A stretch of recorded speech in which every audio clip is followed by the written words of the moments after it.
Practice listening test for IELTS, version 4, instructions. You will hear a number of different recordings and you will have to answer questions on what you hear. There will be time for you to read the instructions and questions and you will have a chance to check your work. All the recordings will be played once only. The test is in 4 sections. Write all your answers in the listening question booklet. At the end of the test, you will be given 10 minutes to transfer your answers to an answer sheet. Now turn to Section 1. Section 1. You will hear a conversation between 2 students, Peter and Susan. They will talk about their activities at the weekend. Answer questions 1 to 4 as you listen to their conversation. First, you'll have some time to look at the questions numbered 1 to 4.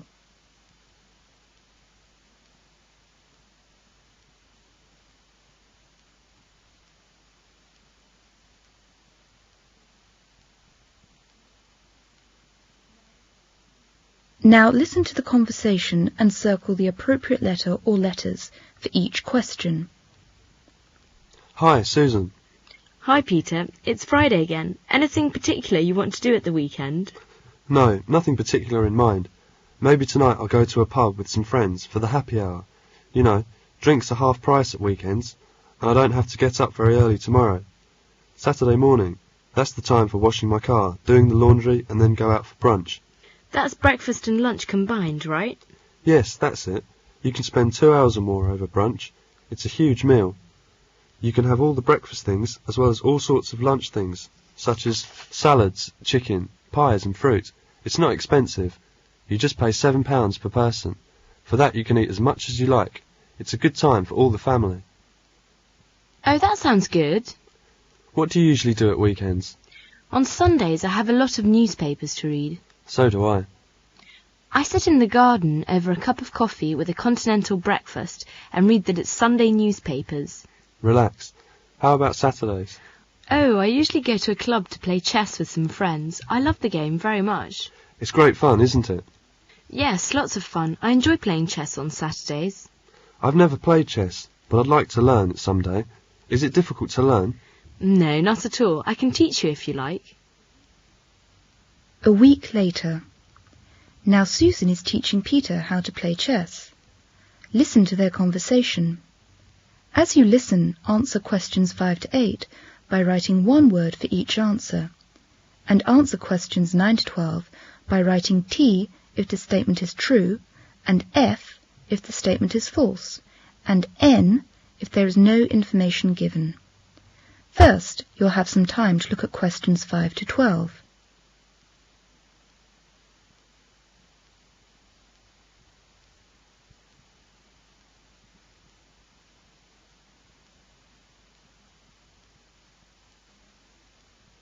Now listen to the conversation and answer questions 5 to 12.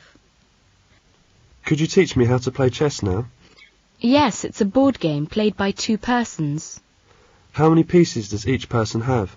16 pieces. Each player has 2 rooks, 2 bishops, 2 knights, 1 king, 1 queen, and 8 pawns.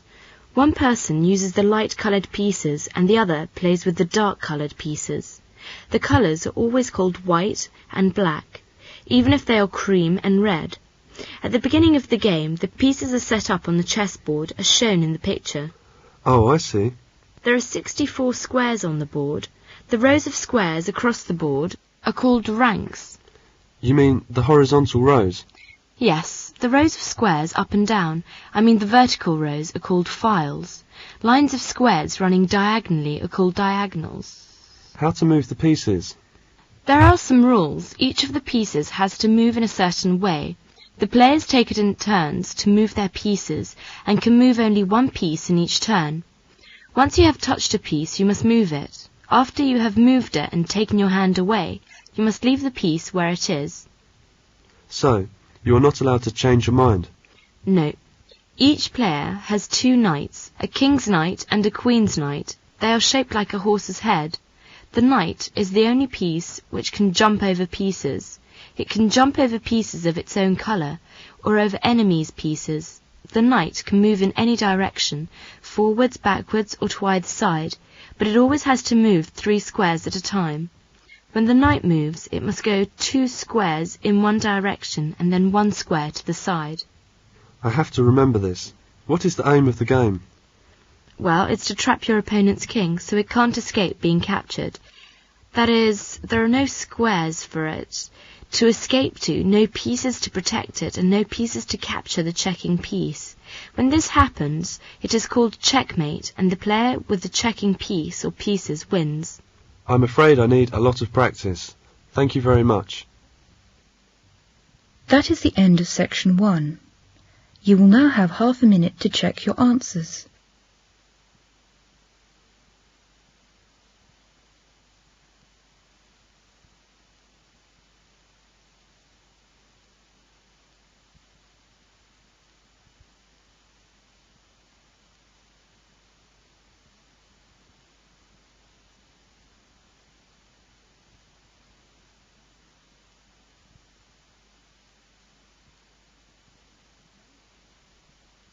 Now turn to section 2. Section 2. Now you will hear the recording for section 2. Michael has some trouble at university. Professor Plant is having a talk with him in his office. As you listen to the talk, answer questions 13 to 17. First, you will have some time to look at questions 13 to 17.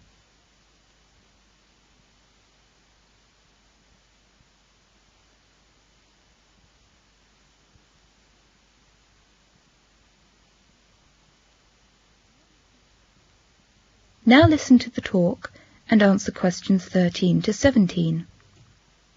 Come in, come in. Good morning, Professor Plant. I understand you wanted to see me. Yes, Michael, I did. It's about your coursework.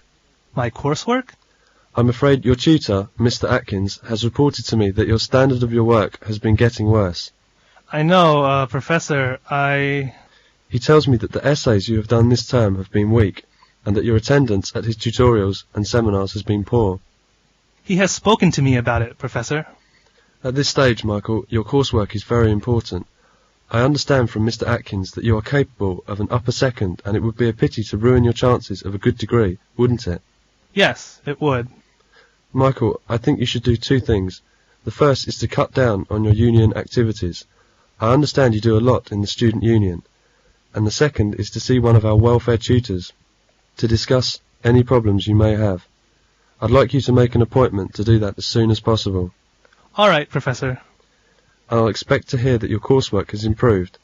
Good morning, Michael. Good morning, Professor, and thank you. Michael is in the welfare office.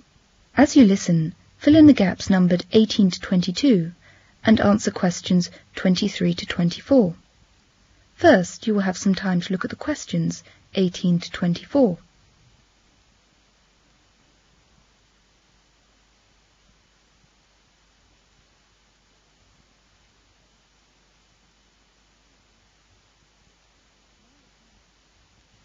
Now listen and answer questions 18 to 24. I hope I'm not late, Miss Baxter. I have an appointment for 11 o'clock. Professor Plant asked me to come. Take a seat, please. My name's Michael Andrews. I'm in my last year. Oh, yes. You're chairman of the Social Science Society, aren't you? That's right. That's one of my problems. It's been taking up too much time. Surely there must be another student who could take over the job. Yes, there is someone, I suppose. There isn't anything else worrying you, is there, Mr. Andrews? Anything personal, I mean? At home? Financial? You needn't feel embarrassed. There may be something I can do to help. I'm in debt. Surely you have a reasonable grant. Yes, I have, but this term's hasn't come yet, and I borrowed some money when I bought a car. I see. Now this person, well, actually he's a friend. Now he wants his money back. That seems natural enough. How much do you owe him? £100. Well, I'm afraid it's against our policy to lend money to students. The only solution seems to be to sell the car. Otherwise, you'll be short of money all term. Yes, I suppose so. In any case, I'll ask your county to send your grant as soon as possible. Thank you very much. Michael is talking to his friend Tessa in the student's coffee bar. Cheer up, Mike. You look really down in the dumps. What's the matter? I've seen the professor this morning and the welfare tutor. They've advised me to resign as chairman of the Social Science Society. Resign? But you've done it so well. Yes, I know, but I can't get through my work, and I've got finals coming up. I intended to work really hard last vacation, but you know what happened. I suppose it is best to resign, Mike. Peter can take over. That's not all. There's a bigger blow. Money, I suppose. Well, I owe Jim £100. What for? The car, was it? You are a fool, Mike. I can't see how an economist can be so silly about money. I'll just have to sell the car. Well, cheer up. You can always use my bike. That is the end of section 2. You will now have half a minute to check your answers.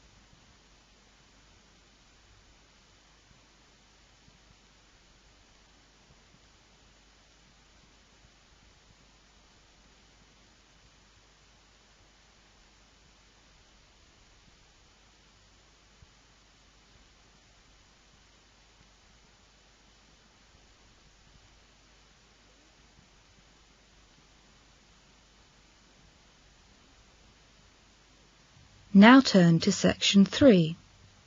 Section 3. You are going to listen to a lecture about using computers in education. As you listen, answer questions 25 to 32. First, you will have some time to look at questions 25 to 32.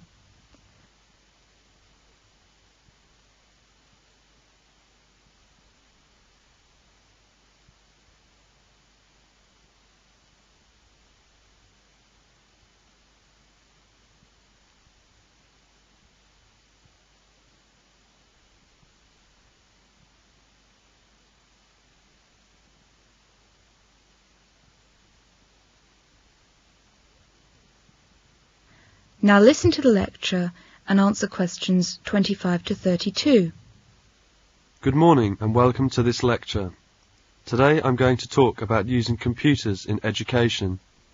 Our college, the College of English Studies, aims to provide a comprehensive range of courses for students of English as a foreign language. This range from beginners courses through English for special purposes to preparatory courses for students about to attend a British university. The college is now equipped with the most sophisticated teaching aids and a first-class computer centre. We have plans to use computers in language teaching, and several things are going on at the moment. In the computer centre, there are mainframe computers, a very big kind. They are already used by the administration for keeping records and making tests and this sort of thing. Now I'll particularly talk about the use of the micro or mini computers with the TV screen.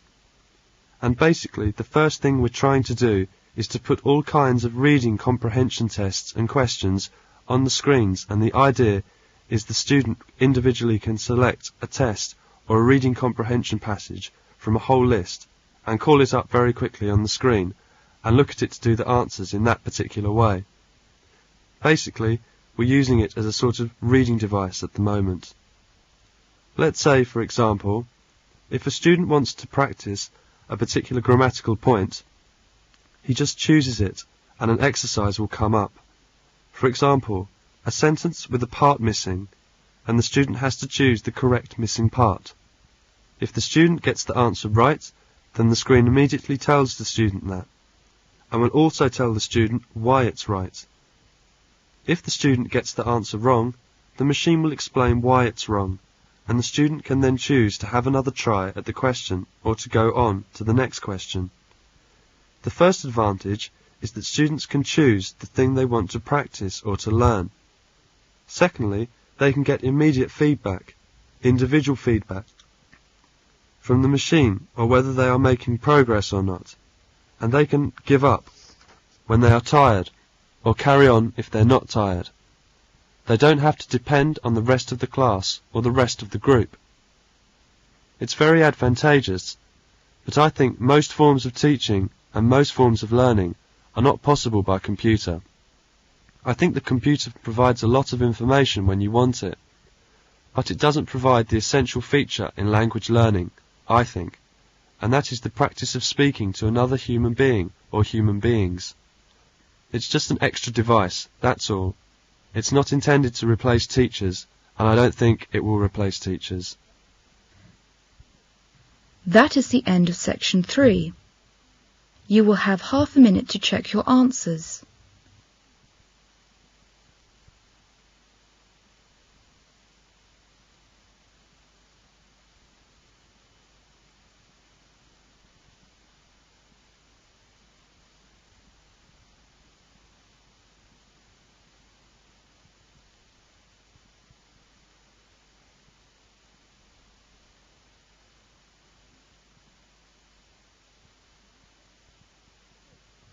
Now turn to section 4.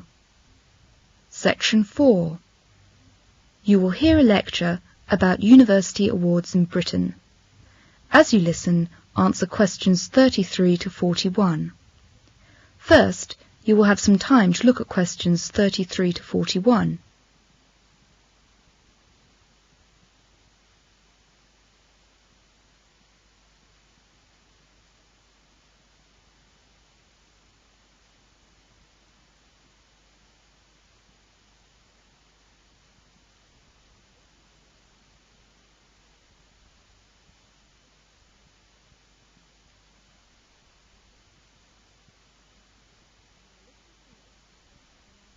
Now listen to the lecture and answer questions 33 to 41.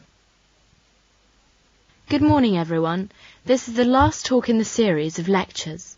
Feel free to ask any questions during the talk, and I'll do my best to answer them.